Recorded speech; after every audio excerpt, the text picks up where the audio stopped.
technical difficulties all the time.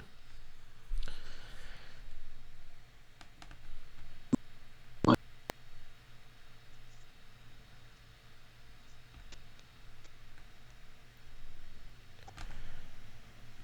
right, let me. I see a commercial coming up.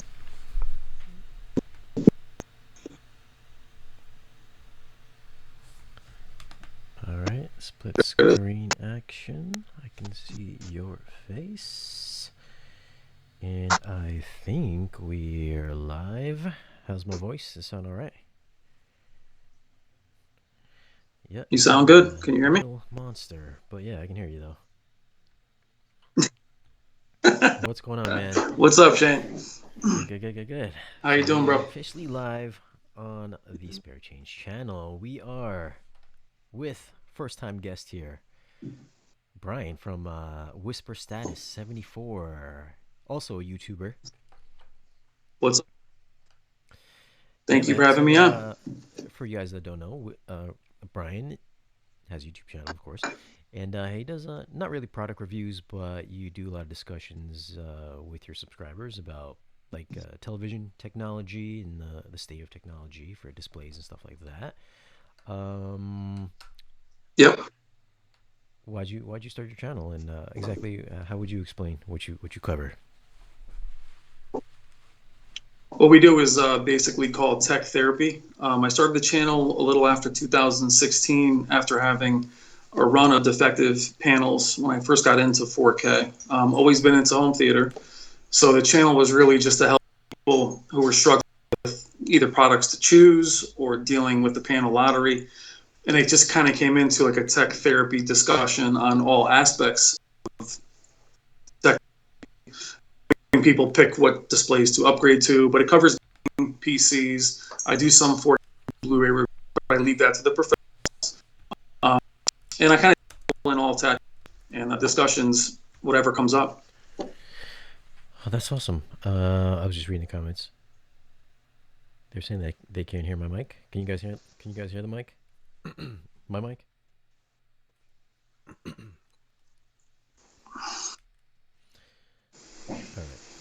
All right. So it's awesome. So we had a couple topics. I guess the mic is good. All right. Now, just curious, Okay. why don't you want to review any products? I think you recently picked up the Panasonic UB8020. I did. I grabbed that from our buddies at Value Electronics. Been using that, but typically been working on the Vizio Quantum XP series, which I have. And the topics, so I'm a reviewer and more of, again, just covering all aspects of tech. Today we covered 8K, which I know we're going to discuss today. Its need for it, and just a little bit of everything. So I'm not just product reviews. I do as I get them in, but as the channel grows, I'll do more and more. I think you should cover the 820. I think, just to get your foot in the door and get you used to it, and most likely you'll start getting more products in. You know what I mean? Maybe even get more. Yeah. Open to. I do cover a little thing, even like we 4K. Doing films themselves, so I like to cover it all, not just be into one category. Even today, the discussion was 8K, and it kind of being forced on us. And I know you and I were going to talk about 4K projectors. Right. So, since you're like the TV guy, how do you feel about the new incoming 8K sets? The challenge I have with them is the need for them. And what I think is interesting with you doing your 4K Blu-ray reviews, we have a lot of real 4K native content. And I feel with 8K displays, we'll be looking at upscales of not just 4K, but of 2K and of regular cable feed, which has been the biggest question was how do they upscale? So we'll be looking at more upscales, which we've just started to get movies like Gemini Man, The Joker, real 4K transfers, especially with your reviews. I feel like we're getting 4K, and now to segue into 8K is just my issue with not really 8K, but just for the stuff that I do, like the movie reviews and all that stuff. Like I feel like if like I can't have like an 8K TV and do reviews because then every 4K movie is gonna look good. You know what I mean? Like everything's just gonna be extra Yeah, overly sharp and yeah. overly crisp. Well, and that's the issue I kind of have with upscaling as a whole is some displays do it better than others. And we're not just talking about 4K upscale, we're talking about 2K upscale to 4K, then upscale to 8K. And as we talked about projectors finally becoming Right. mainstream with 4K, it just seems it's a little soon. And I don't always think upscaling looks better. In fact, I think at times it can look worse, or like you said, overly Yeah. sharpened, or sometimes even And that's the noisy. thing about everything. All the content is either standard Blu-ray 1080p or 4K.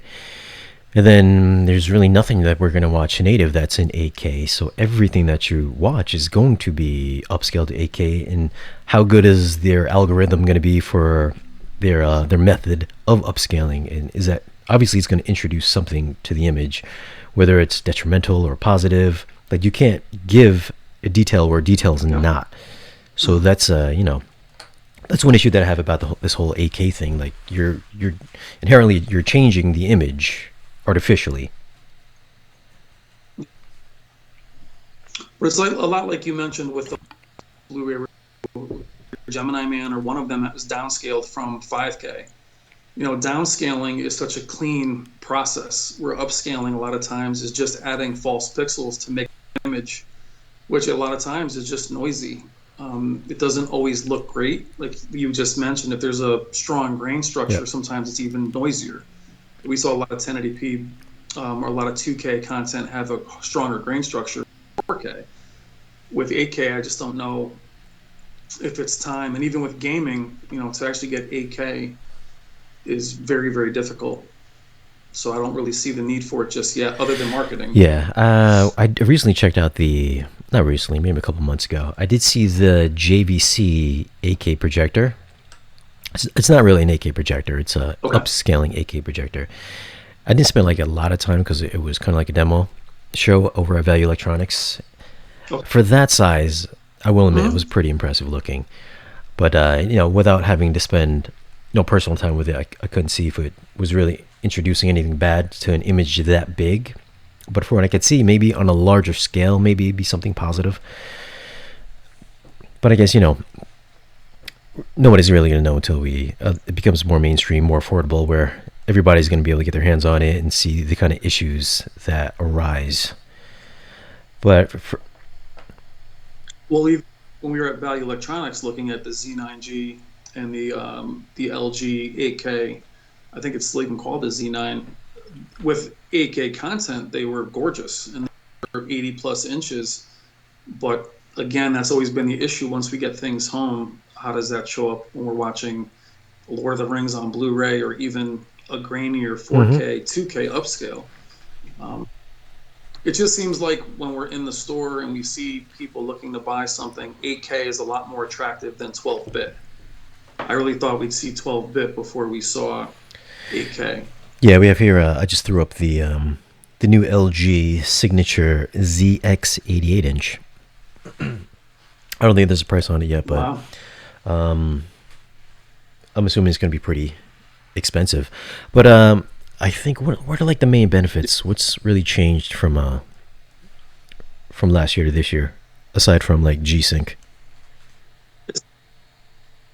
Well, that's what it seemed like at CES. A lot of even OLED and LED had kind of hit a wall as good as they could get. More dimming zones, or OLED is OLED. So it seems like mini LED, micro LED is what they're kind of talking about for the future. As we saw the TCL 8 series, a lot of that gets crushed as far as detail. So with LED and OLED, it seems to be the same kind of thing spinning its wheels. And where we thought by now we'd be seeing 4,000 nit displays with 2,000 zones, we're now seeing less zones, we're seeing less contrast ratio. Really progressing, they're just kind of staying where they are, and they're adding HDMI 2.1, which is now the new buzz thing that people want with the new game consoles. But in terms of picture quality, It just seems to be 8K is what's kind of wowing people more than any real technology. Other than their marketing buzz uses dynamic and everything else, it seems like they've gone as far as they can without micro LED or mini LED. Also, I don't think they've even touched on the fact like Dolby Vision, is mastered 12-bit. Max nits is 4,000. So we don't even have 12-bit panels yet. Our TVs can't even reach 4,000 nits yet. But yet we're moving on to 8K. And that's what I mentioned on the video today was I really thought 12-bit would be the next step because we've always heard that Dolby Vision is only possible at 12-bit. You can definitely see Dolby Vision, as we both know. But I thought that was going to be the next advantage to color space. 8K, again, all of us that picked up 4K early, we had no content for the longest time. And a lot of times the upscaling of 1080p looked worse than native 1080p. Yep. So, but as we just mentioned, I think 8K sounds a lot better to a consumer who walks into a store than 4K. Or, I think then 12-bit. I think 12-bit color space is going to lose people. 8K, if you spend time in those stores like I have, you can see the consumer looks at just the number 8K and they immediately think they want to purchase that. There's certain movies that I could watch. A little harder to tell on the television sets, but with the higher, if we had 12-bit color, I could see certain movies would have banding. Harder to tell on smaller sets like a 65 and 75 inch, but on my larger screen, the projector screen, which I was using the Sony at the time, easier to tell when colors would show banding and gradations and stuff like that, rather than having everything be smooth. I think once we do move on to 12-bit panels, all that's going to be kind of almost eradicated. And I really thought that 2021 we'd see 12-bit panels this year, which would make Dolby Vision even more attractive. But unfortunately, the only thing that Dolby had announced was their Dolby IQ. Okay. Which is basically kind of like what TVs do right now. They adjust their brightness to your room. Like every TV has that. Which is we turn that stuff off half the time. Everybody turns that shit off. The first thing you hear to turn off. Oh, cool, that's a great feature. But it reminds me a lot of Sony's, their Netflix settings, or, you're like, okay, that's great, but, again, what is it that we're going to want to see? And what I thought was interesting with, you reviewing 4K projectors is that when 4K finally came out, 1080p projectors dropped in price. So I was wondering if you believe 4K projectors are now more viable if a new 8K set is $7,000 or $8,000 at 77 inches. Where do you feel 4K projectors step in there and give you a better image, or do you feel 4K projectors are there as far as peak brightness and black level? Well, none of the projectors are ever going to be as bright as regular television set. They're just not bright enough. I mean, the lasers don't really come close, but since they are such close proximity to the screen, it can give the illusion that it's a lot brighter. Like whenever you come over here, you can see, just because the image is such on a larger, grander scale, once you get that peak, a really bright scene, it's your perception that it's a lot brighter than it actually is. So the 300 nits might seem like it's 1,000 nits because it's so big. You know what I'm saying? You know what I'm saying? Yeah. So. No, the perceived contrast of like OLED also looks a lot brighter. So I mean, everybody that comes over here and sees it, even though it might only be like 300 nits or 260 nits or whatever, it's a lot brighter. Like, you will really, really squint. I always say that in my videos, like, you might squint or like turn your face away. I don't ever do that on my TV because it's just so small. But I get that it does look bright. But on a larger scale, that amount of brightness is just can be overwhelming sometimes, especially with the new projector that I got. I got the JVC, and noticeably brighter than the older model that I have, which was the Sony 695. They're both rated at, I think the Sony was 1800 nits. This one I think is 1900, so extra 100 nits per their specs. I didn't think it was going to be that big of a difference, but it was pretty drastic. Okay. So do I think projectors are going to, take over the quality of TVs? I mean, right now, I say yes. Just Yeah. And what's you say the average projector screen for anybody's home would be, Shane? Like a yeah, hundred man. a short. I think you got to at least start at like 100 inches. 100 inches on up. I think that's 100 is a safe spot.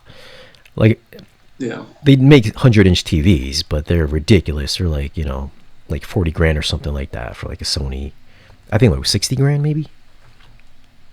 Well, I know the Z9G. We were looking at that at Value Electronics. The arms on it are it's gigantic. And I always wonder, manufacturing wise and screen uniformity wise, once we get over 75 inches, we both know there's a lot it's just a lot of heat coming off of a TV. The Z9G is probably 3 inches thick at 80 plus inches, and the OLEDs are thinner, but how heavy are these things Yeah. going to get? And screen uniformities, I don't see banding when I'm looking at a projector, and I have a cheaper 1080p Optima at 175 inches, and I actually welcome the grain structure. I don't see any banding, so I can see where some of the things that bother us with TVs can disappear with a screen and a projector. Do you see any artifacting with projectors that you've reviewed? With really good sources, it's hard to see anything really. What you can really tell the difference on is if you're streaming digital media. So if you're doing the iTunes Voodoo thing, it's pretty apparent. Okay. It's pretty easy to see. Especially issues with like blacks. Blacks are always macro blocking. You can always see that all the time. Usually, if it's a bright movie though, it's kind of hard to tell. I know people that love physical media hate to hear it, but some of these digital streams are very, very close to physical media. But it is easier to see certain things. Like some detail might be a little bit softer, if you're looking for it. A little bit sometimes with motion, you might see a little bit of softness or around the edges when something's moving, it might break Okay. up a little bit. So I mean, on a larger scale, the deficiencies in the image are going to show up greater, so you'll notice it a lot more. I think when I started doing Which movies, I kicked it off with a 4K projector, and so I noticed a lot of other reviewers, maybe in the print space or forums or what have you. I think they were just using like televisions or whatever, and I was seeing things Yeah. differently because everything was so Yeah. big. And I would say Yeah. something like, "Hey, I might give it like an 8 something," where maybe more professional reviews might give it like a 9, almost a perfect score. And I'm like, dude, I was like, what are you guys looking at? This doesn't look that good. And I would have people come over and they'd say, yeah, it doesn't look as good as the reviews say. So, Now, do you think that's because of the pixel density of they're probably reviewing it on a 55-inch dude, like panel? a lot of stuff looks good on a 55 inch. Like almost everything looks good on a 55 Yeah. inch. My phone looks great. My phone is perfect. I've got the Sony 4K OLED screen. It's immaculate. I've never Okay. seen anything look better than this phone. I got this Galaxy Note 10 Plus, and I'm like, wow, that looks great. Tiny, but and then the TVs one are 7 inches, and I'm very close to them, so I can also see a lot of times. What's funny, the things you mentioned as far as artifacting with a projector is something that someone that loves displays would go nuts over, because we really focus on banding and Mhm. bloom and motion blur. So gaming, things like that are going to be very important to people if they're going to look for projector. If that, not just input lag, but response time, and it just seems like in every technology there's give and take, Yeah. and they're pretty big compromises to be made. Like I said, even having a 1080p projector, my children and myself, the 3D glasses, it's up on a wall and it looks just very filmic. Where some movies on the TV, like we talked about, can look better or worse, but you don't get that same size. So it's a lot of discussions we have in this channel too. Is a better 5-inch or 75-inch TV beat a amazing 55-inch TV? So it's always a discussion, and projectors just take that to the next level. And that's the thing about I always felt, I don't mean to sound a dick sometimes. Sometimes people think I'm a dick because I'm maybe like an elitist or something. But I think if you're going to do a home theater proper, that's what you need. You need a projector. Because I feel like it's in the name. It's literally in the name. Yeah, it's like home Yeah. theater. I mean, when you go to the movie theater, it's a humongous screen. It takes up your field of view. You know what I mean? course. And one thing that, I know a lot of people do it, and it's sometimes you just can't fit it, or it's not within the budget. I get it. But it kind of bothers me, like, if I see somebody has the space for it, but you have honking towers, maybe like 4 or 5 or 6 18-inch subwoofers, and then it's in the middle of all these speakers, you see a little 55-inch. Yeah. I'm like, what are you doing? Why do you do that? Well, that's where in our master bedroom upstairs, where we have the projector literally just shooting onto the wall, the biggest TV in the world, because we're 16 feet back, would never work. A lot of people in my community are, all over the spectrum from, just entry level to very high end. But I think they find the projector process arduous. Like it's going to be a difficult setup. Do I hang it from the ceiling? I think it seems more complicated than it is. Then you add in the screen. Like you had that screen that, what was the name of the screen, Shane, that loaded from the bottom that you reviewed recently? Oh yeah, that was the Vivid Storm. It's actually right over there. That's a really impressive screen. Like wasn't expecting that kind of quality from something that would rise up from the floor. But you definitely need to use it with an ultra short throw projector. It won't work really good with a standard projector. But like one of the subscribers here said, he gave up his 4K TV for a projector, and I get it. Like people think it's hard to set up a projector, so they think it's difficult, or they just don't have the space for it, all that stuff. But once you get that size in front of your face, and you compare it to like your television set, I mean, the experience is just totally changes. A projector screen and a television, totally different experience. Well, I mean, immersion is what home theater has always been. And I had somebody recently if they should be a 77-inch C9 or an A9G, or their family really wanted a projector. And they threw out some other names, but it would have been roughly the same, as the C9 was very expensive, so was the A9G. And I kind of said, go with the projector, just because you're looking for immersion. Then, and it might even have been a smaller OLED. But, I'm a TV guy. I love TVs. But for that family and for nearly 200 inches, what's to do is even standard definition DVDs look fine. Projector, Highlander, old movies that look terrible on my display. But I also feel like even the Vizio that I have now, which is 200 nits, it can blow out. The backlight can blow out these films, and OLEDs can the blacks on older films. With on the projector, just on the screen, more pleasing, natural look. Like in the theater, it's grainy, no matter what movie you see, but it still looks like it's. And here's the thing about when people put down projectors because their brightness isn't as bright as a television set. I mean, if you think about it, 1,000 nits on a small television screen, that's pretty bright. It's really bright.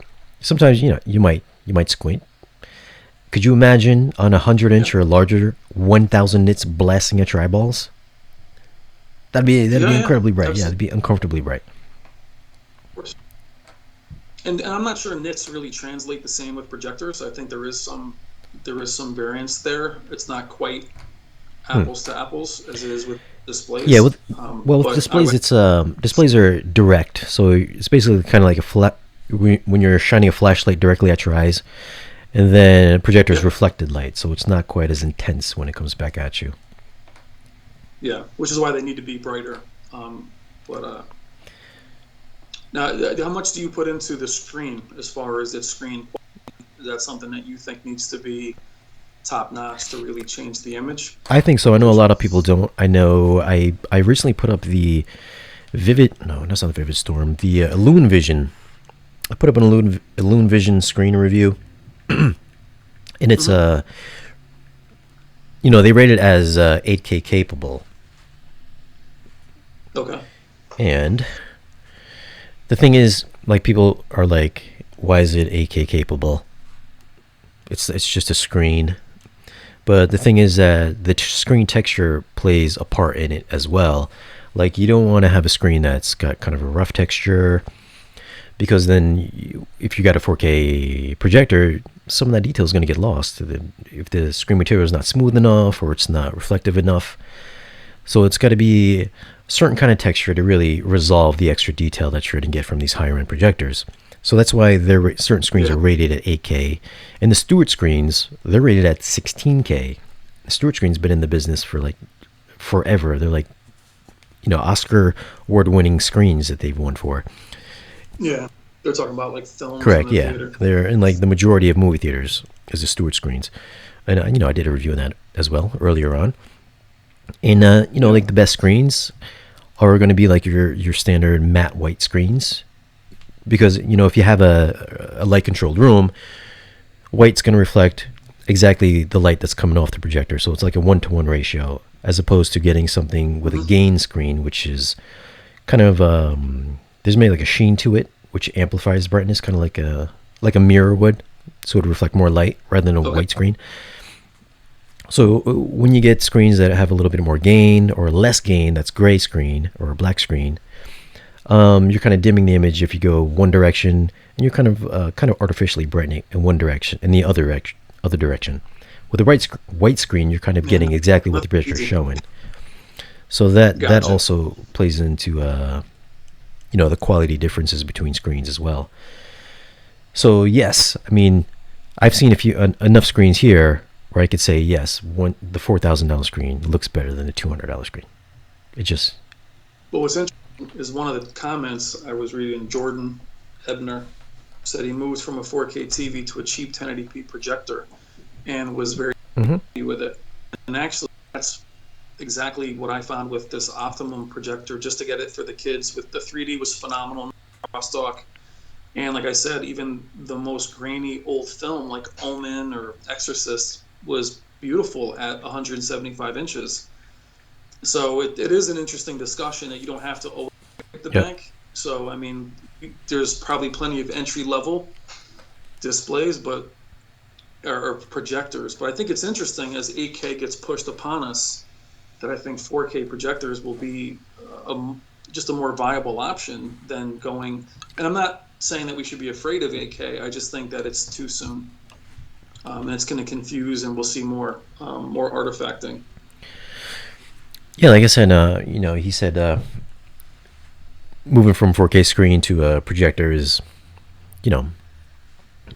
despite the 1080p obviously not being as sharp as the 4K is going to be, it's all about the experience and, just getting immersed in the whole feeling of it.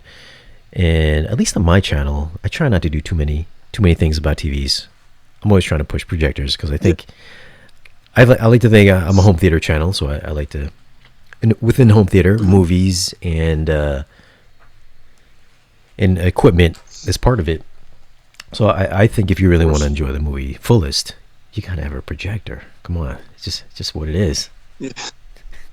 Well, I think if you have a smaller, like the room I'm in is 75 inches, is plenty large enough, and I think with a good surround sound, as we've talked about, I think you can. It all depends on how close you are, but I think if you're in a very room, and if you want to have that filmic look, going to see movies recently, even being dragged to Frozen 2 with my kids, that was still a grainier look than what we're used to at home. And I think HD was always prompted as this very ultra sharp image. You saw that with Gemini Man. Sometimes it's to its detriment. We want to see things be so clear, but in the theater, things aren't nearly as clear. And they tend to look better not being crystal clear. So this right here, if you're kind of tight for space, you got a small room, right there, Optoma Cinema XP1 Ultra Short Throw. If you think you don't have space or throw distance, this will get you like 120 inches at about 8 inches from your wall. Massive image. I took this away out of the living room. I have a 75-inch 900F in the living room, and I've been reviewing these ultra short throws recently.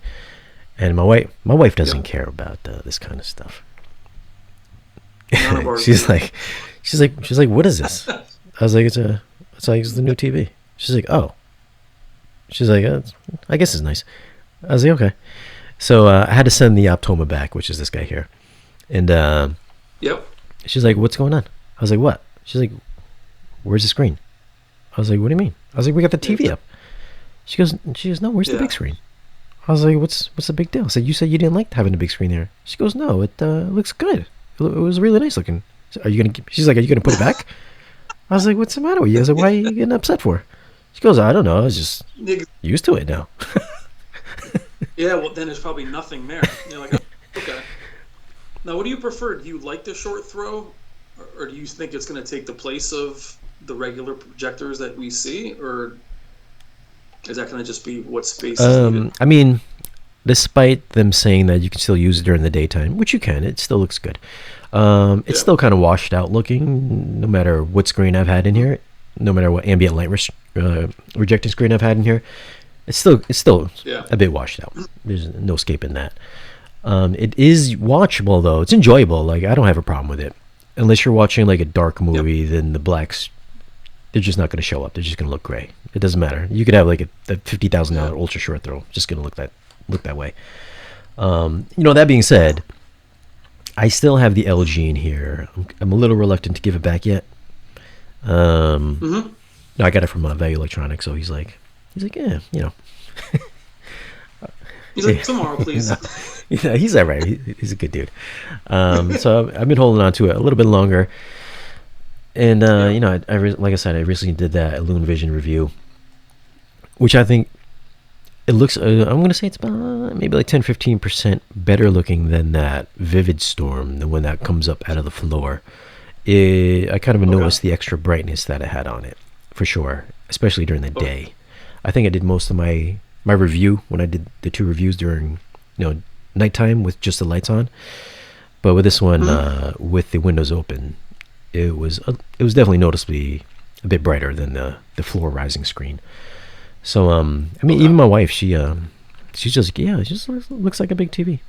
I was like, yeah, right. I was like, that's pretty awesome. Yeah. Now, what's interesting, Shane, as we talk about black levels and being in the more TV space, it seems like that would be a give and take that a lot of people might struggle with, is going from, I know the size would make up for it, but if you're talking about black levels being gray or not a high enough peak brightness, that's something that a lot of us in the TV space get hung up on, including myself. So that's why IPS panels, VA panels, even though they come with the flaws of light bleed or vertical banding, that's something that we always hear is black level, peak brightness, motion. So that might be a hard sell to, I think if somebody who's really in love with displays and OLED blacks or full array blacks sees a gray screen, especially at such a higher price point, that might be very disappointing. Even though the size would be great, I think they would pick up on the fact that the colors might not be. Now, do you feel the colors are vibrant, even if the black level's not there? I'm gonna have you come over here and check out this JVC I have, but the JVC looks like, I'm gonna say it looks like a giant OLED on the wall. Like the black levels are so good on this thing, especially coming from the Sony. I'm not trying to knock Sony for the black levels, but the JVC is definitely on a different level, especially in the fade to blacks. It looks like the screen's not even on. Like it's so black, and the contrast is just way better too. What's the price spoiler alert! I'm trying to ruin. I don't want to ruin my review, but black levels are just just like spot on. I love it. And plus, and here's the thing with projectors. I know for the display geeks out there and all the TV gurus and all that, they're like, since projectors, do have a hard time producing, extremely bright images like a television can.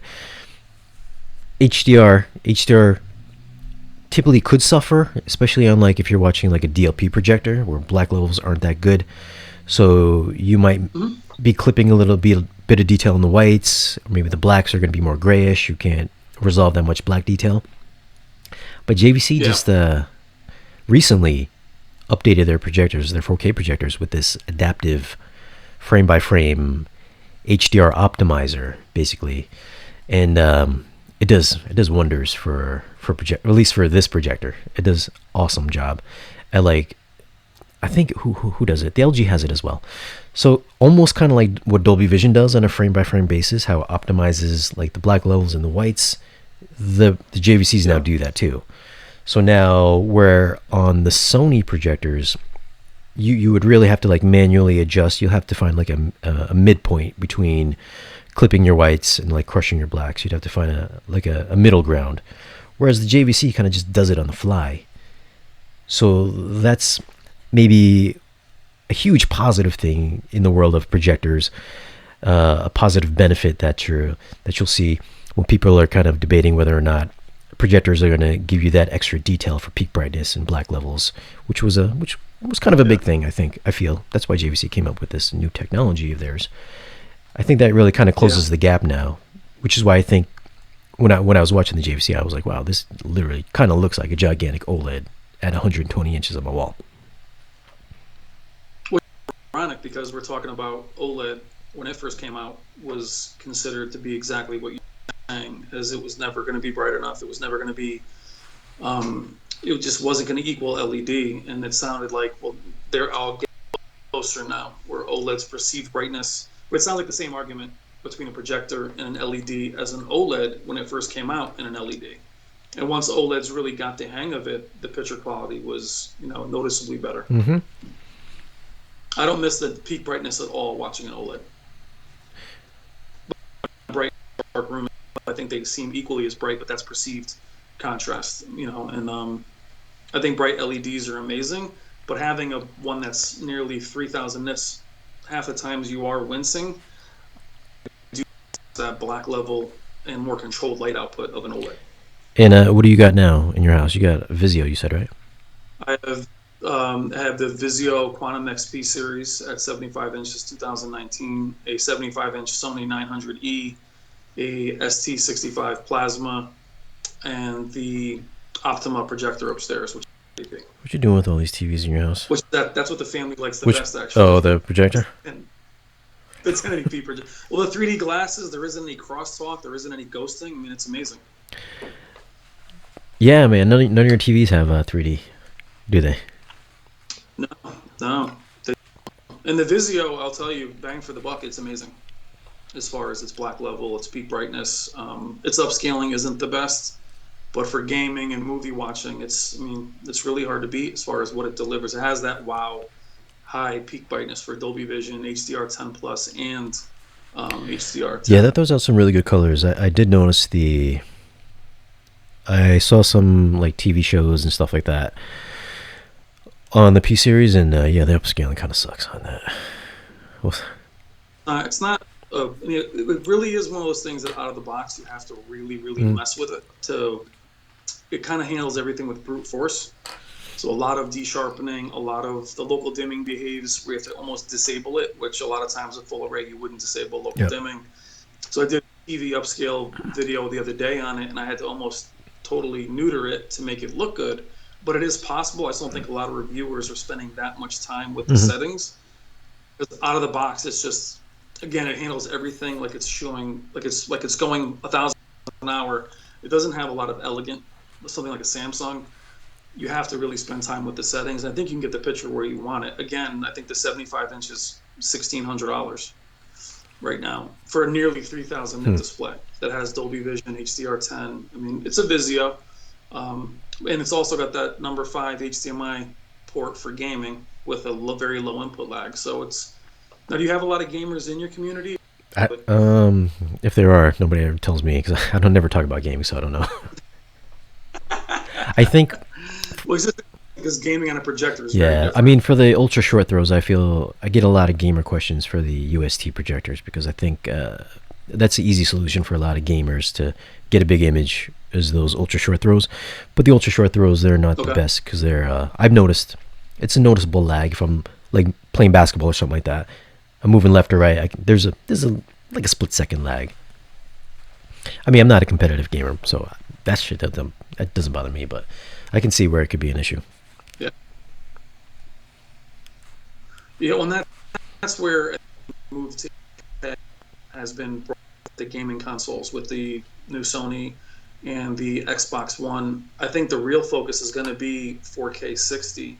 The GPUs can't do 8K, and again, I think it's going to be a long time before we see that. But I thought moving into 4K projectors for gaming interesting as an option. I want to get these very large screens. the majority of people in my community still are at 65 inches. So it's not that big a deal yet, but 8K at that smaller size doesn't make a lot of Yeah, I sense. know. Now we've got, what is this new But Samsung phone coming out that shoots in 8K 30 or something like that?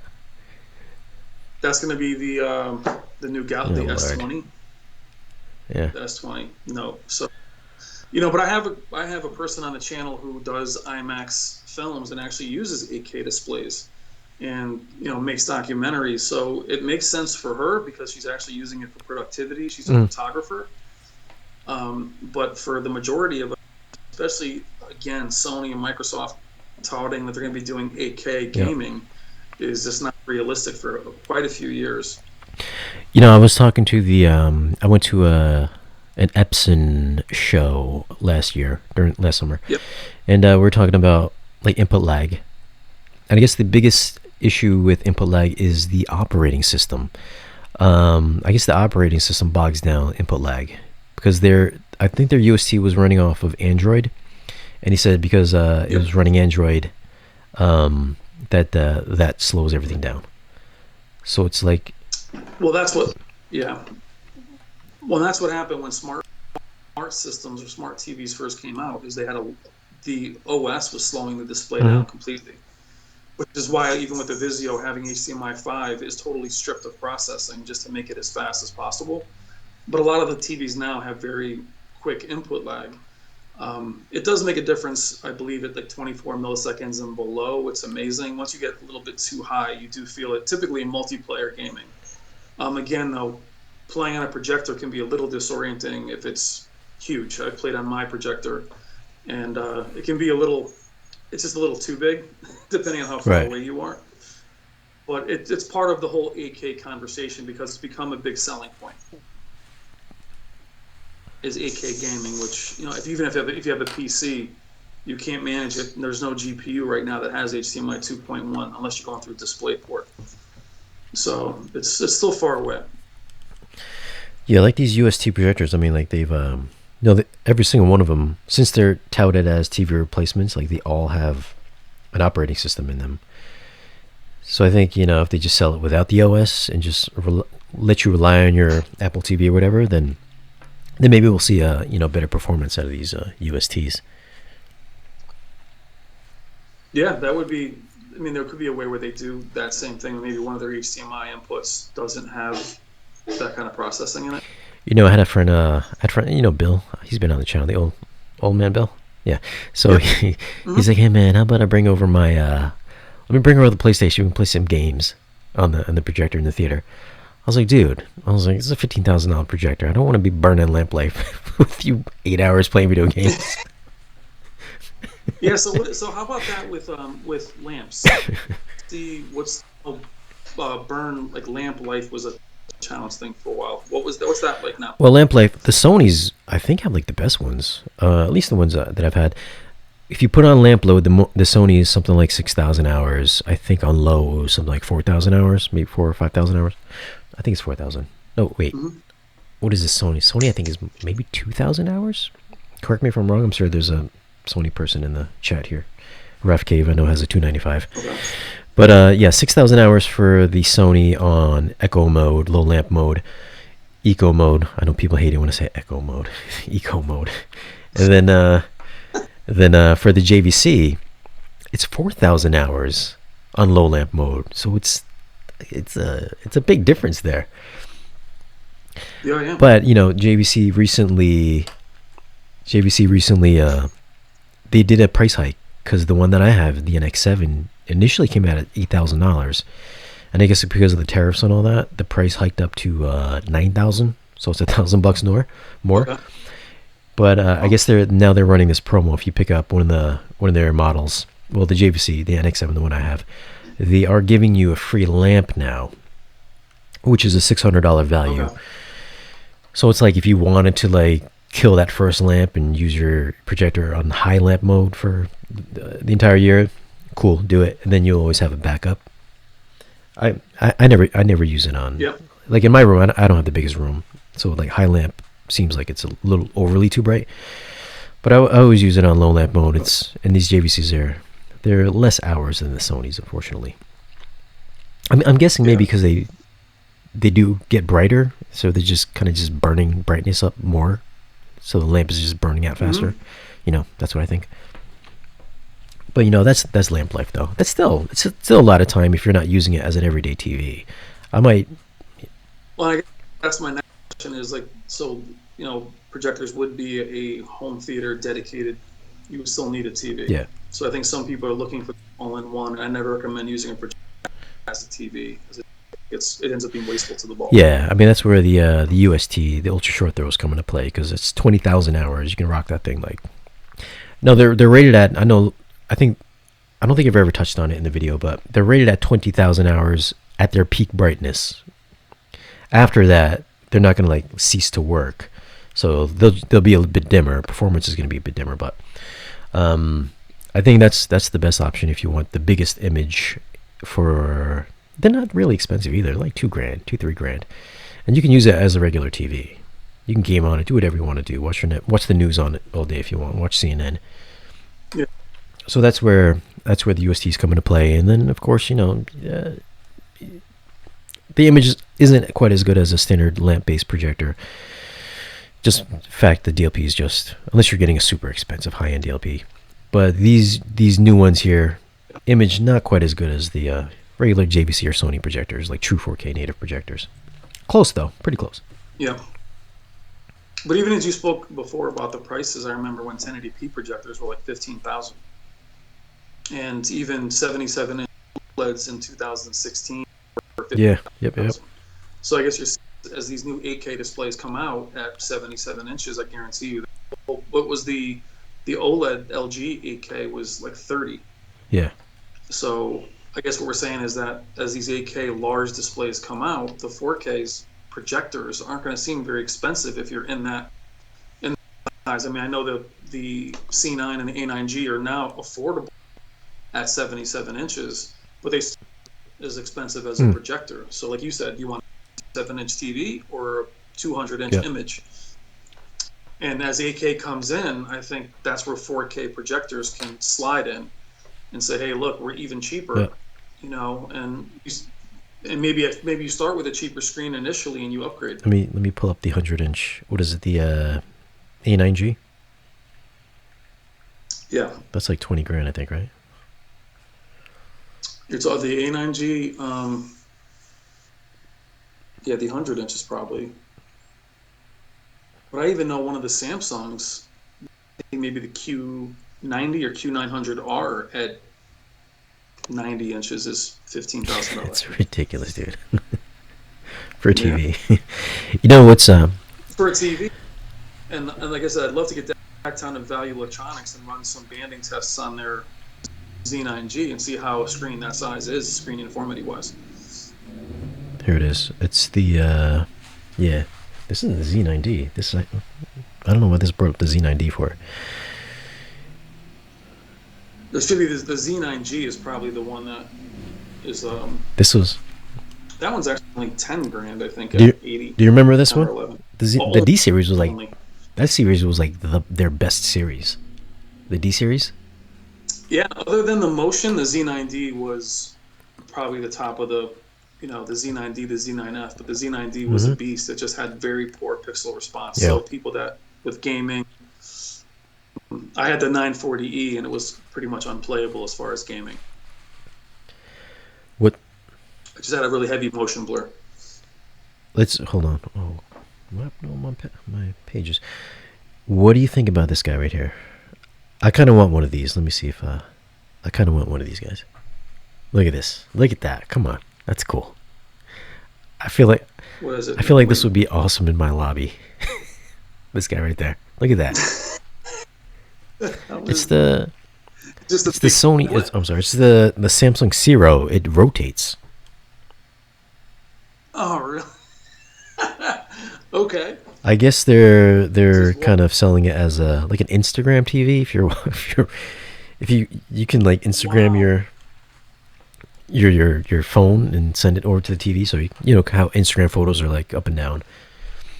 Yeah, so if you're done watching TV, you just want to browse Instagram, you can just send it over to the TV, and the TV flips around.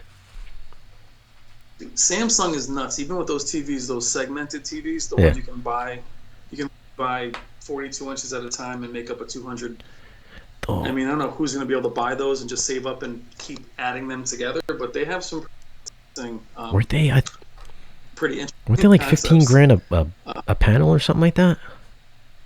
I think there was something ridiculous. yeah, they're. I think they're more for professional, Yeah. stores, retail. But again, at CES, that's where a lot of them. They were showing a lot of these displays. What's a little disconcerting with Samsung is next year their focus is primarily 8K and their 4K displays. Because last year they had the Q9R, which was amazing, the Q900R. But I think their next displays are not anywhere near as quality as the Q90 this year. You have to buy an 8K display. I know Sony's releasing a bunch of 8Ks. TCL is, a lot of them are.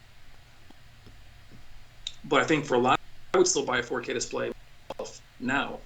Um, but it just seems like you're being pushed out of it, which is you're not going to have. It's kind of like we did with 4K. You're not going to have a choice. You couldn't buy a 1080p TV Hmm. if you really wanted to now of quality. So that's why I think the 4K conversation with projectors is kind of fascinating. It sucks that they're pushing the 8K TVs, and there's nothing to watch. It's like 4K Blu-rays are. I don't feel like they've totally like hit their stride at all. Like I feel like No, it's just starting to become more mainstream, more accepted, and then now they're pushing 8K sets, and it's a little ridiculous. Like they might think like, why even bother with 4K Blu-rays? Because maybe 8K is gonna come, which obviously it's not gonna happen anytime soon. I don't feel. no. Well, look at the movies you've reviewed lately.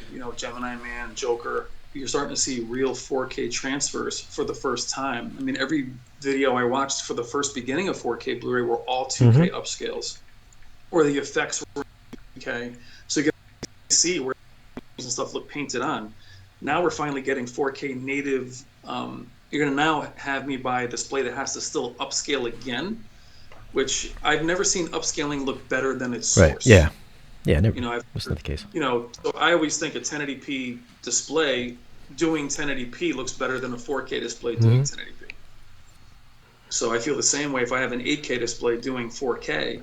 I'm always going to go with the 4K source playing the native 4K, but we're still looking at TVs being done at or films being done at 2K upscales.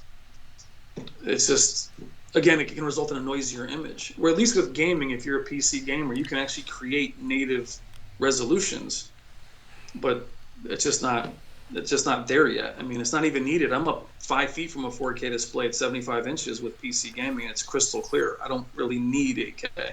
But like you said before, 12-bit, I would be very interested in.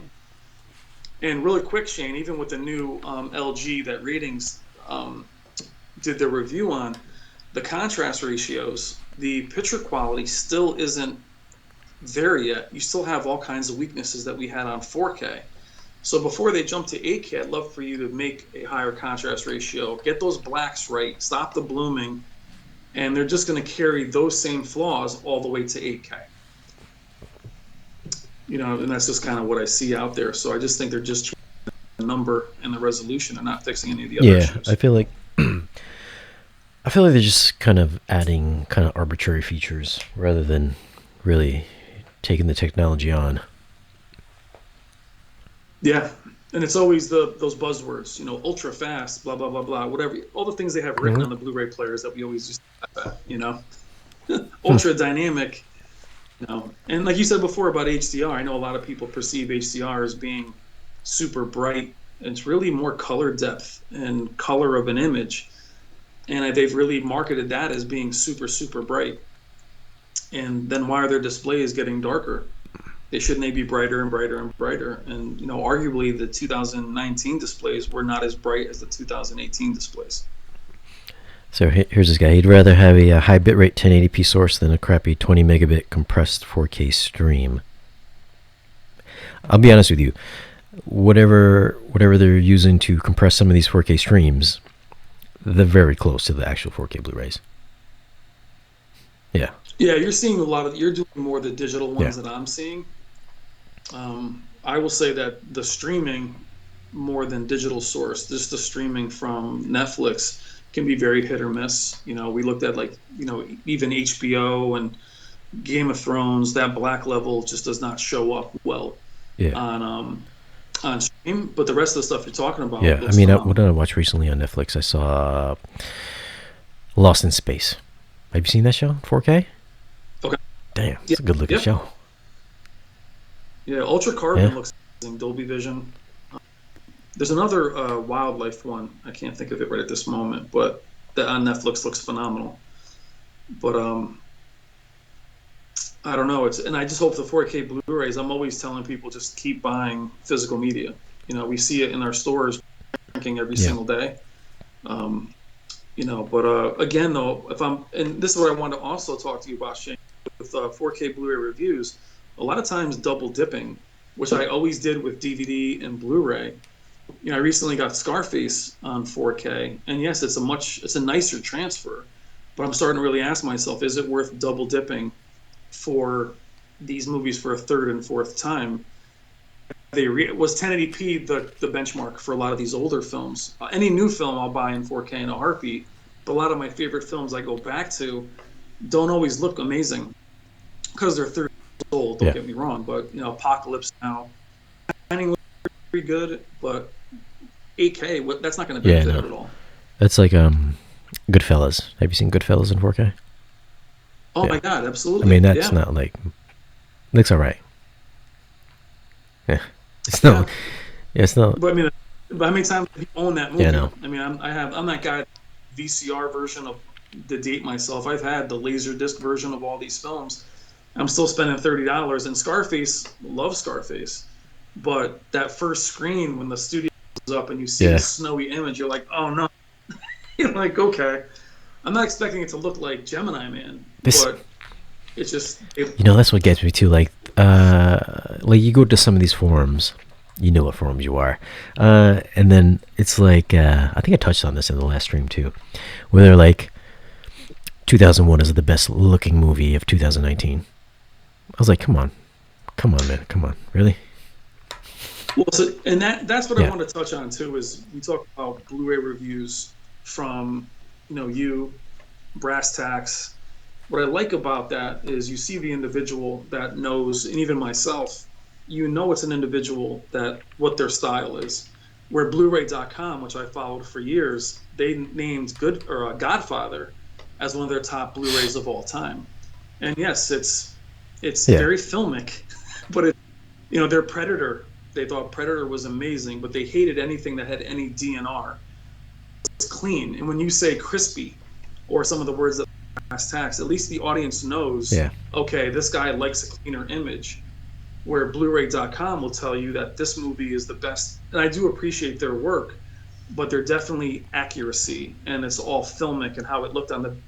But that's kind of hard when you have a display in front of you that is super bright that brings out every grain times 10. I mean, it's a really bright display makes the grain even more pronounced. I feel. I don't know. When I do these movies, I feel your bias kind of comes into it as well. Of course, I mean, I get it. Like people like 2001 because it has that film like quality to it, which I get. I like it too. But then at the same time, it's like if I'm looking at a movie, I kind of want to be. I don't want to be like. I want to say I want to be impressed by it. Do you know what I mean? Like yeah, it can be grainy, but it can also still be impressive. I think a of lot of course. people hate Batman v Superman. That's a dark, very grainy movie with artificial green. I think I think it's an amazing So image. yeah, so Batman vs Superman is always my go-to for just HDR peak brightness when Superman uses the heat vision to Mm-hmm. blow up the guns in the beginning when they're face to face. You'll be blinded by that HDR Oh, and dude, how the clear HDR it is is. killer on that. Yeah. But like you said, yeah, but I feel like movies versus gaming. Gaming, the image is the same throughout, no matter what scene you're in. Movies, 2001, Aliens, Apocalypse Now, the facial close-ups, they do make you say, "Oh my God, that's amazing." The minute you pan to an outside shot, a panning shot, you're like, "Oh my God, like what am I looking at?" And that was the way they were shot. So I understand not wanting to clean it up too much, but to your point, I think it kind of hit a wall. to where, but to buy those movies again and again and again, I think many people aren't double dipping this generation like they did back in the day. And to really appreciate these movies, I feel that we do need 4,000 nit displays because Batman vs Superman, Dolby Vision, if I'm correct, and to really get those peak highlights and all that extra detail, we really need those 4,000 nit displays, 12-bit color. Yeah, and that's where Yeah. we're talking about 10-bit, 1,000-nit displays in 2016, 2017. I was like, by now, with the Z9D and those displays being very bright, I thought we'd be there well past now. But it's hard to do that if you have more blooming and black levels. And now you're seeing the black levels crushing the blacks on LEDs, not OLEDs. So you're seeing that in a lot of tests with star fields not showing up. And they just have a hard time. It'd be interesting to see how the Z9G, you and I should go down there and actually play with it and see how it performs with movies, because it's really the most badass LED right now. But it's not really practical for home use due to its price. I know he's going to have a, for anybody that wants to show up as well, that's close to New York or Connecticut, whatever. I know they're going to have their shootout again this year for 2020, so definitely anybody interested in seeing that shootout, you should definitely stop by. I'm sure you're going to stop by, right? Yeah, well, yeah. Robert said that we'll go. So I think there's going to be I think there might be enough TVs, enough 8K TVs. He might do a 8K one this year too. Yeah, I would imagine that would be yeah, that's probably because last year it was what, the Z9F, the A9G, the C9 was the three displays. Yeah. Right. Yeah, so this year it'd probably be the Z9G and then whatever 8K equivalents, because I don't think Sony, I don't know, their lineup is a little all over the place. Let me hear your touch real quick. How do you feel about copying calibration settings from YouTube videos? I don't. So in my channel, I always will say that I'm not a calibrator. I think I can share settings with somebody and say this is where I keep things. But as far as being able to do, especially if I'm not there, one, you can't calibrate a TV by eye. You can mess with the settings, but without the equipment, and then we talked about this. My get the same projector, but they're different. So I think that you can use somebody's settings as a baseline, say it's ratings or Vincent or whoever, but without getting into the actual service menu and using a computer and a CalMan or any of those equipment, you really can't. At least that's my opinion. I know some people believe that they can calibrate. That's not calibration. To me, that's just picture settings. But yeah, because I see a bunch of these videos. My subscribers always ask me too, hey man, what kind of settings are you using for your projector? And at least for projectors, like screen comes into play, throw distance, all that other stuff.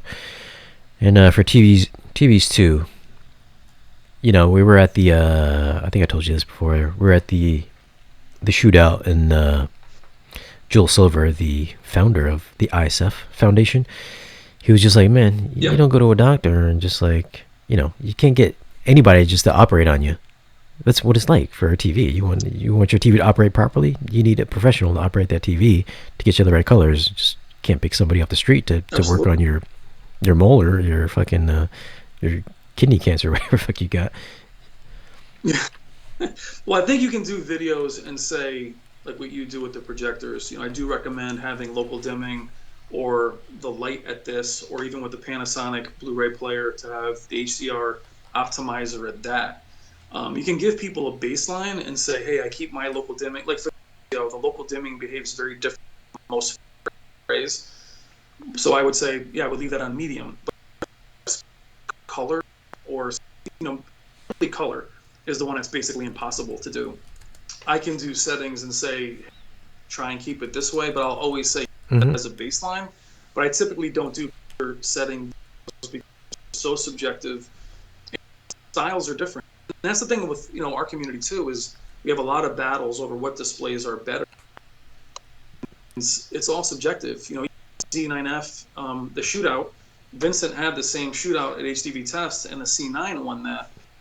And you realize it's really who's reviewing what their taste are. And if you like a more natural image, I personally more vibrant, more Yeah. saturated image. They're totally different. I think those shootouts too, they build this as similar as they possibly can, which always hurts the LED that's in the show. So I really do just an LED shootout, a projector shootout, and then an OLED shootout. I think that would be better. Well, their rationale is these movies are mastered at a specific look. They're supposed to look a certain way. Like if I shoot a video, I'm not Spielberg or nothing like that, but when I shoot a video, I want it to look this specific way, and I would like everybody else to see it the same specific way. Like if I want this green to look like this specific color of green, that's how I think it should look. Now, if you like it to be really bright, that's your prerogative. But if I like my green to look this way, and you want it to look that way too, there's a specific calibration to look that way. Whether or not the founder of ISF was like, hey, listen, I'm trying to sell you a service so people can have jobs, or else if I don't tell you need calibration and people are going to be out of jobs, that's kind of ridiculous. Like, these movies are meant to look a specific way, and the calibrator's job is to make that TV perform the way that the movie is supposed to look from the calibrated monitor. So when I hear people say calibrations are like a cash grab or something like that, that's stupid. There's a specific look. If you're a home theater fan, you're a movie fan, movies have a specific way they're supposed to look. That's why calibrations exist. Yeah. So when I get comments like, listen, it's just like, it's a waste of time for calibration, that's not true whatsoever. Well, and I think what's subjective too is what even about movies is we've been sold in the TV space crystal clear, 4 times resolution, 8 times resolution, pores, and if you look at those old demos of HD DVD and DVD, it always showed this ultra clear image. That's not really what it is, and that movie wasn't that way in the theater. And I know for myself, sometimes I like to have motion interpolations. I like the image to be, so I like to alter it myself, which sometimes I think people that have had, Geek Squad or some other people calibrate their TVs, they haven't always been happy with it because it is true to the source. And I think some people say, well, I don't really like the source. So I would say for people that like their TVs ultra bright, not to get a calibration if they don't want, like if you were happy with altering the image a lot, just do freestyle and do whatever you want. Do you have that flexibility? But to your point, like Sony is very good with giving you exactly what the director intended, really honor themselves by that. But that's not always what everybody likes. That's always going to be difficult. Yeah, I think a lot of people will find the calibrated look to be kind of dull. Yeah. And that's exactly what the argument was with Plasma, Shane. I mean, if you remember when Plasma came out, or Plasma's been, it's still considered pound for pound the best image quality out there. When I first got my Plasma, I thought it was off. I grew to love it, don't get me wrong, but it was very filmic. And my today still looks great for everything, but it's not sharp. It's not clean, like you say, crispy. No matter how clean the movie is, it doesn't look clean on a Plasma. But that's the warm filmic look that is on a lot of these, and that's all about taste. Yeah. Again, it's a Sony 9G versus the C9. Which one has more vibrancy? Which one is more natural? Sony's a much more natural image. You probably see that with the projectors as well. So yeah, man. Like I said, man, I feel calibrations are important, but it's to taste though. Yeah. I'm not gonna lie. Sometimes I'll if I'm not doing a review, I'll change my image a little bit here and there. Not gonna lie, I do that. Yeah. Especially the UST projectors, I bump up that color, turn up that brightness. It is to taste, but hold on. Shout out to Chris Sproles for the super chat. Thank you, Chris Sproles. Also shout out to Michelle Alexandria for the $5 super chat, and Michael McGee. Thank you for the $5 super chat. Super chats are welcome. And Mike looks like he's got a question here. Being that OLEDs doing get as bright as LEDs, no TV can reach 4,000 nits. Why don't all current TVs have an HDR optimizer built in like the Panasonic? I think that's what you meant. So his question was, LEDs and no TVs can get 4,000 nits. Well, no, right now OLEDs are not going to come near 4,000 nits, right? But I do feel that LEDs will. I believe Z is at least panels having an HDMI. Hold on 1 second. 1 second. I've got UPS at my door, so you continue to talk to them.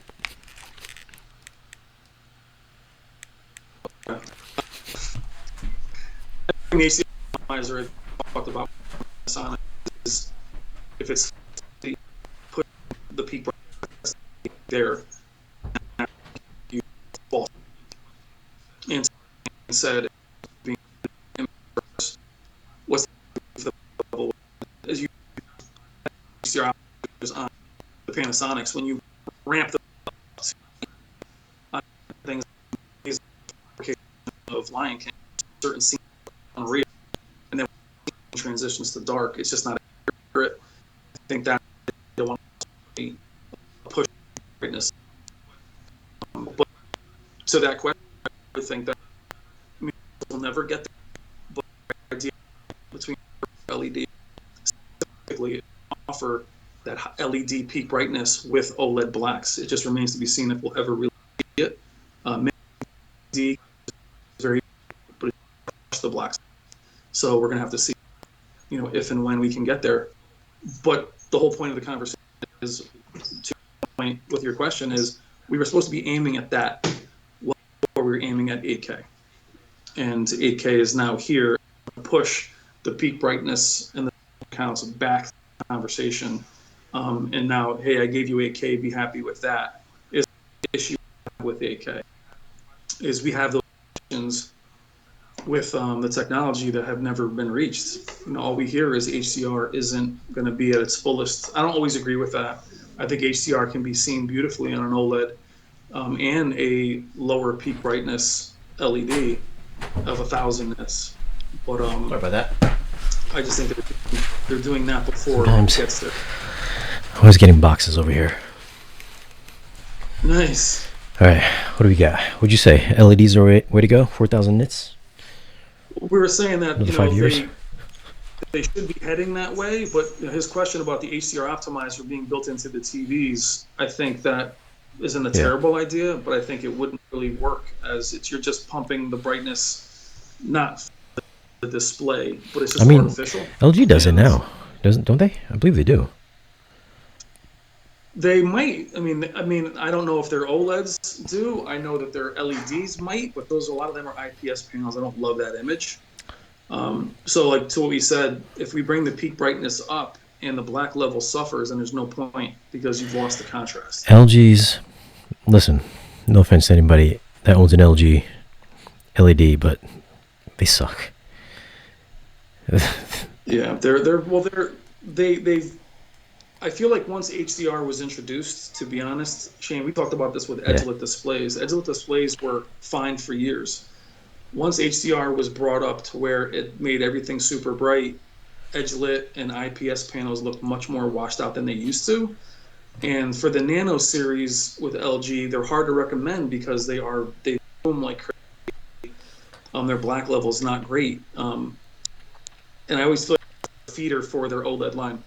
Their OLEDs are phenomenal, and I just feel like their LEDs are hard to recommend. And I've seen too many out in the wild that are defective with all kinds of edge-lit bleed. There's many videos on my channel of defective edge-lit panels with the flashlighting and all that, and all the corners being very bright, which totally distracts. Yeah, their 8 series is pretty horrendous. And 9 and above is about where you can go with the Nano. I wouldn't go below the 9000. Well, I can see their like their pixel structure on their LED sets. Yeah, that's unacceptable. I mean, they're literally like the worst TVs. And what's unfortunate is we have all price in my community. We have, like I said, cover from entry level all the way to the highest end. And a place like Costco, which is great for their return policy, but they have so many displays like that they're not super cheap, but they don't have the best picture quality, and they're 86 inches. So 86 image that doesn't look great is only going to look terrible without local, and they don't have local dimming. A lot of things. It's just selling a big panel, and they're not. I mean, $2,000 86-inch TV is cheap, but it can be tremendous at that size. Yeah, dude, it's just bad. I mean, even at 55 inch, like I've seen the LG Nano 8s and 9s quite often, and they just don't look good, man. I mean, if you're gonna, anybody shopping for, I hate to knock a product like that, but especially if somebody has it, but I'm just trying to be honest here. Yeah, I mean, I always felt LG LED. Yeah. But that's what's about the CLs, the Hisense, typical value brands are put out some very high-end spec. I always think high-end TCL sensor than low-end Samsung, because those high R10 Dolby, they have this functionality. There's really name like some this year they all 950 for LEDs that were recommended with that. I think you're cracking up there. I think you're cracking up a little bit there. I think you're cracking up a bit. I'm not sure why that is. Yeah, you're getting kind of choppy over there. You got the kids watching TV or something? Sorry. No. Watching it. Is it any? Oh, were they watching something? I don't know. Oh, turn your camera off. See what happens. No. No. Well, let me just give a shout out real quick to shout out to Michelle again. $1.99. Here's $2 for Brian. Look at that. She just gave you $2, bud. Question here. Michael McGee, the Panasonic UB player allows you to see all the detail. Neither the Sony OLEDs tone map like the Panasonic UB. Both compromise highlight detail. Yeah, so if you if you got a Sony television set, then any one of the Panasonic players, the 820, the 9000, will definitely help to recover some of that highlight detail, especially if you have a projector as well. Which I will say, I definitely noticed, Shane, with the Panasonic UB90, I did notice a step up in picture quality versus the older Samsung player I had. And I didn't buy much in that. We talked about that when you first reviewed those players. I did see a noticeable difference in picture quality. I never bought into with players. I always thought they just kind of source. But and that's just out of the box. That's not even messing with the HDR optimizer at all. Yeah, I mean, the one thing though, the optimizer does dim the picture a little bit. Yeah, so it does dim it a little bit. I think that's to help to recover the highlight detail. Although the JVC's HDR optimizer feature, it just even like what was I watching? I was watching Midway today, and I'm gonna do a review on Midway I think tonight after we get off here. Probably one of the worst movies I've seen this year, but probably one of the best Sony movies I've ever heard, unfortunately. But I think that movie was a little bit dim, but with HDR optimizer, everything was really bright, kind of like OLED bright. Do you know what I mean? Like when I'm using the optimizer, sometimes I feel if I turn it on, I'm not really giving a real representation of what it looks like, because now the projector is changing things. Well, that's what we talked about. Yeah. Changing the image. It's hard. Sometimes you're like better natural, and then you're like and that's for us settings. To watch movies with us because we're like, oh, hold on a minute, different scene. Let me change the settings. But yeah, I was watching that, and I noticed because I bought it on iTunes, and I was just like, wow. I was like, this legit. I think with this review here, usually when I review digital reviews, I kind of compare it and contrast it to the 4K Blu-ray.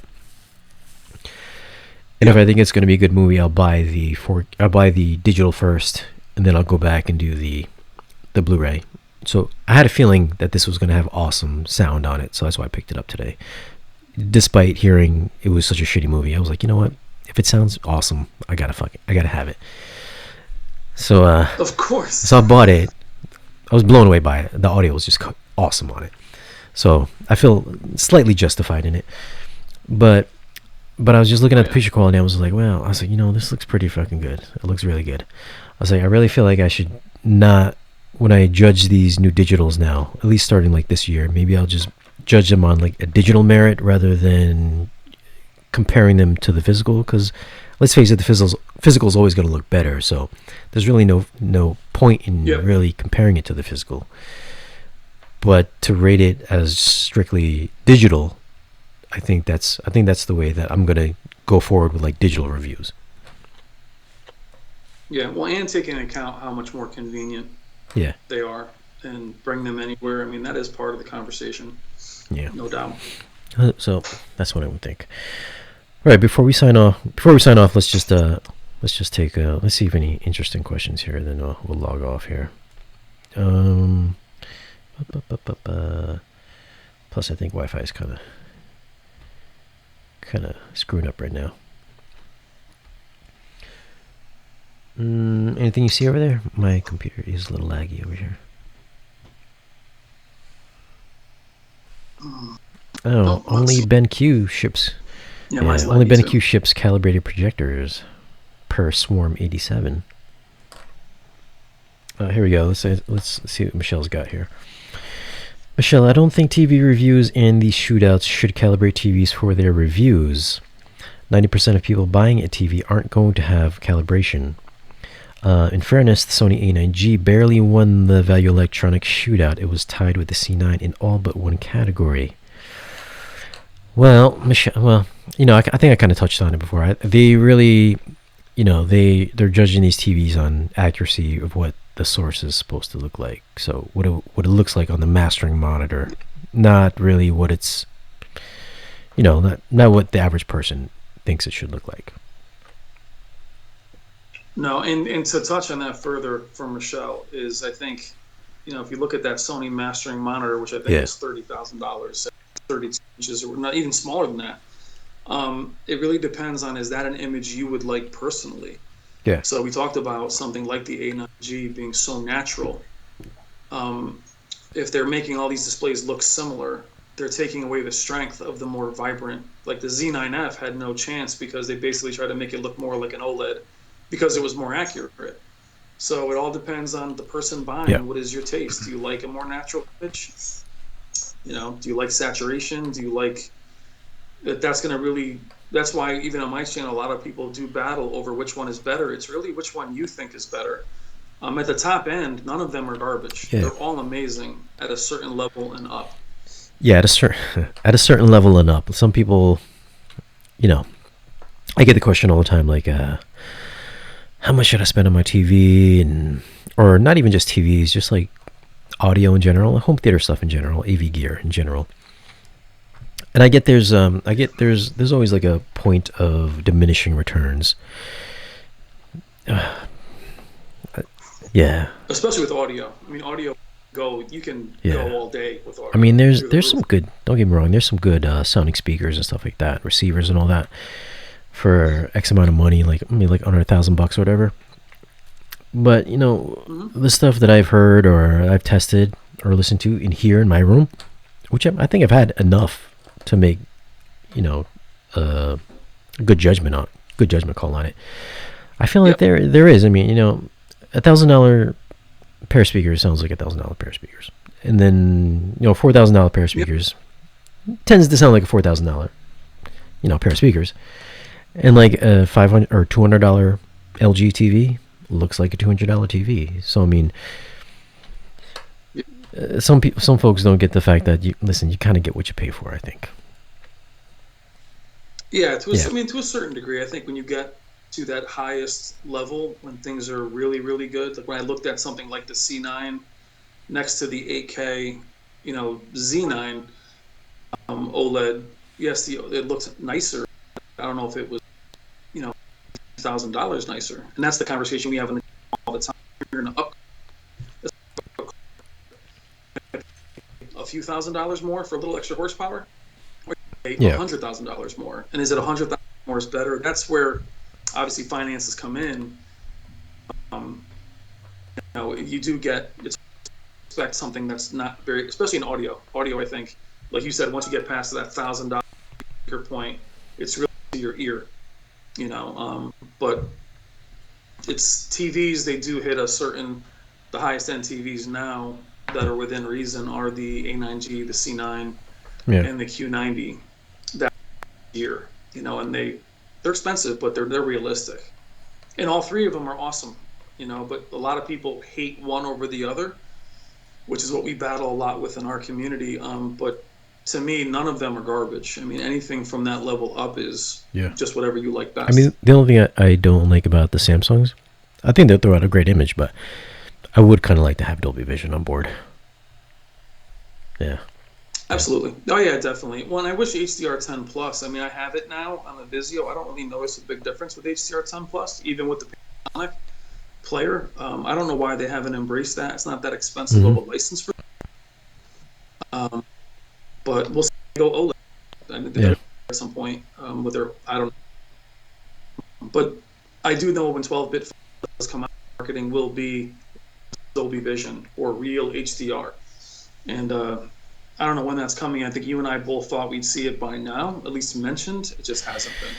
Yeah, well, we'll see. Well, hopefully we'll see some Dolby.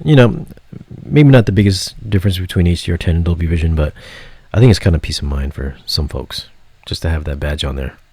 Well, and Dolby Vision implementation is vastly different among displays. More chip-based Dolby Vision, I think, looks better than some of the Sony displays had it. Like the displays, game will deliver it down the road. We'll do it in an update, and that shouldn't happen anymore. Have the chip inside the display, and Dolby Vision won't be so dark. People tend to dislike Dolby Vision because it is darker, especially with Netflix that do crushed blacks. But have it more uniform where these displays can manage it. Is it darker though? I mean, I know some Dolby Vision movies that look bright. I think it's really movie dependent. Yeah, definitely. The older Dolby Vision enabled TVs had different Dolby Vision as how it was portrayed than some of the ones that had it chip based from day one. From TVs that had it literally the day it was delivered, between the LGs and having them updated always has its problems. So I'd like to see the Sonys, like even the Sonys coming out now, will be updated to HDMI 2.1. I want to see that day one instead of waiting months and months for updates. But I don't think that 2.1 is really going to be too relevant unless you're a gamer, because for movies at least it's like, it's 4K 24 or 4K 60, unless we happen to get surprised by 8K Blu-rays. I don't think for movies it's like a thing. Well, people are getting hung up on HDMI 2.1 that aren't gamers. But in reality, unless 12-bit comes in, so I don't. Right now, it doesn't sound like it's anything important. I think if you're going to buy a TV, don't hold off for that, because if you're holding off for 12-bit panels for a couple of years, it ain't coming. It don't seem like it's coming. Yeah. No. But all right, though, man. Let's wrap this up, man. It's like hour 30 minutes here. All right, man. All right. Well, guys, thanks for watching. Tell them where they can find you. Are you on social media or anything like that? Whisper Status 74 on Instagram and Whisper Status 74 on YouTube. It's a therapy channel. It's a very positive community where everybody kind of has a say in the comments. I respond to all comments. More of again, tech therapy. We talk a lot of what we talked about on video in depth. And I cover everything. I do cover 4K Blu-rays and do everything. I do movie reviews, retrospectives, whatever we feel like talking about in the community, we talk about. So the community is more in charge of the channel than I am. But Shane, thank you so much for being on. I really Yeah, man, appreciate it. guys. Yo, so definitely go check out his channel and make sure you subscribe, like his videos, all that good stuff. Help Yes. him grow the channel more. He's a nice dude, and he's a friend of ours over here. All right, man. All right, thank you. We'll see you guys. See you guys in the next stream.